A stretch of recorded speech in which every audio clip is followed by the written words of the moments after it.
tomatoes, because I don't like tomatoes. I don't like tomatoes. Comes with whatever you want on it, Mum. You pick the toppings. I don't want any tomatoes, though. No tomatoes. It's a good call. The tomatoes look rather poorly, yeah. What's all them green bits there? That's lettuce, Mum. Salad? On a sandwich? Huh, it's not even St. Crispin's feast day. You know what I hate about international travel? I just can't get over that.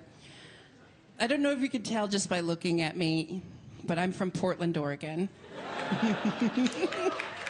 Oh, good. We have some. Are you from Portland? So humble over there, clapping for yourself. I was born and raised in Portland. I moved away, and then I came back. And because Portlanders are like the Amish on Rumspringa. 90% of them come back after they like sow their wild oats. It's funnier if you're from Portland. Fuck you. That joke kills in Portland. Why are you Portland? I moved back to Portland. I always had the plan of moving back to Portland. I always planned on it because I want to raise my kids there. Because I was raised in Portland, I was able to come out at a very young age. I had lots of resources. I knew other queer people. It was a very good place to grow up queer, Portland, Oregon. So I've always wanted to raise kids there if I ever have them. And I kind of have this plan. This is like the most Portland-y thing. I'm going to have a gender reveal party, okay? Oh. Boo. Hiss. I want to have a gender reveal party in Portland, and I want to make a big deal about it. Like, come to my gender reveal party for my baby! And get everyone coming to this party and really, really excited. I'll bring out the big cake, and I'll be like, are you all ready? We're going to find out the gender of my baby! Are you ready? And then I cut into the cake, and I pull out a slice, and it's just white. And everyone's like, huh? What gender is that? And then I just start taking fistfuls of the cake and going, fuck you! How dare you! How dare you come to this party supporting the construct of gender as it's been mandated by our oppressive overlords? You complacent asshole! How dare you think I would raise my child in a gendered world?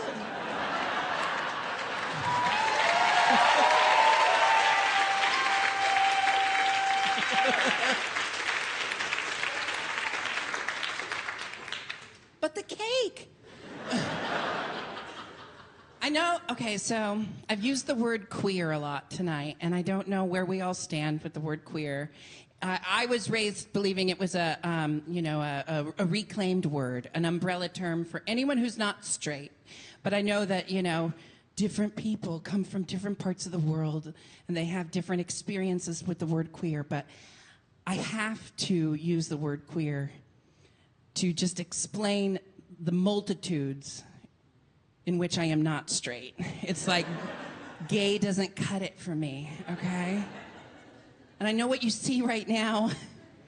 I know what you're looking at right now is a gorgeous cisgender woman. And your brain... You see a mature woman of a certain age, and your brain's like, queer, what?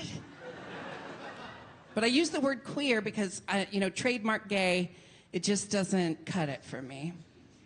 I'm not gay as in I like to suck cock, but queer as in I am just a hole, sir.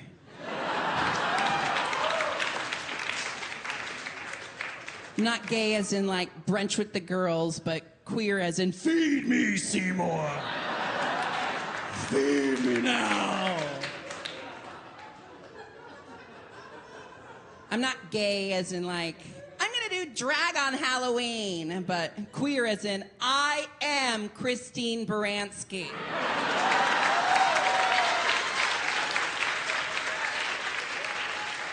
I just am her.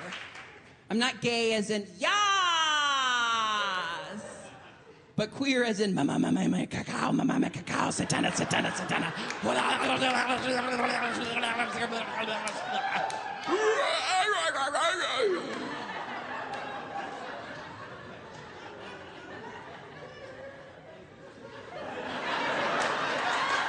Very clear. You know, representation in the media is so important. I think, gay people and queer people alike, we only recently started having like really good representation in the media. And for so long, we had to find representation in things that weren't actually meant to be queer representation, but we saw it. We saw it.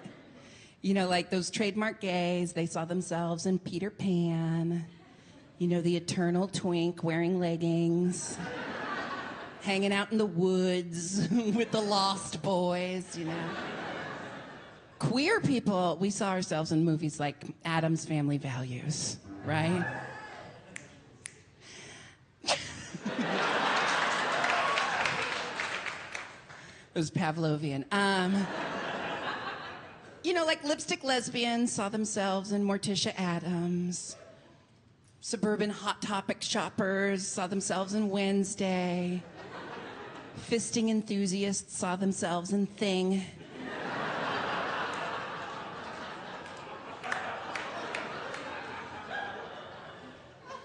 I've always seen myself as Debbie Jelinski. I'm trusting you all saw this, because Addams Family Values is arguably the queerest Addams Family film in the Addams Family franchise. And, at a very young age, Debbie Jelinski really resonated with me. Played by the unsung queer icon, Joan Cusack.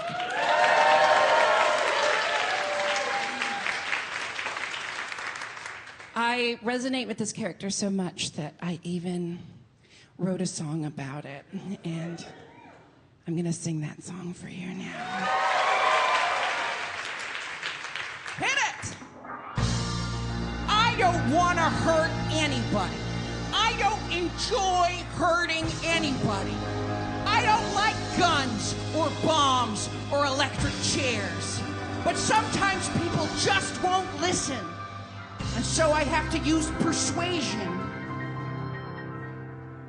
and slides. Joan Cusack. Oh, wow. Oh, no, that became Jennifer Coolidge for a second. Wow. You look great. Wow. We discover a lot about ourselves through media, Sometimes things we didn't realize we were gonna discover about ourselves. We're not responsible for what happens when we watch certain movies, okay? I think it's time that Disney takes some responsibility. Disney is responsible for my foot fetish. Sorry. I used to be more nervous to talk about my foot fetish, but it's like so mainstream these days. Like every Instagrammer posts pics of their feet now, so I feel comfortable telling you. Disney is responsible for my foot fetish. The movie was Beauty and the Beast. When I was watching Beauty and the Beast, and that scene where Gaston comes swaggering into Belle's hut, giant dick slapping back and forth as he walks in.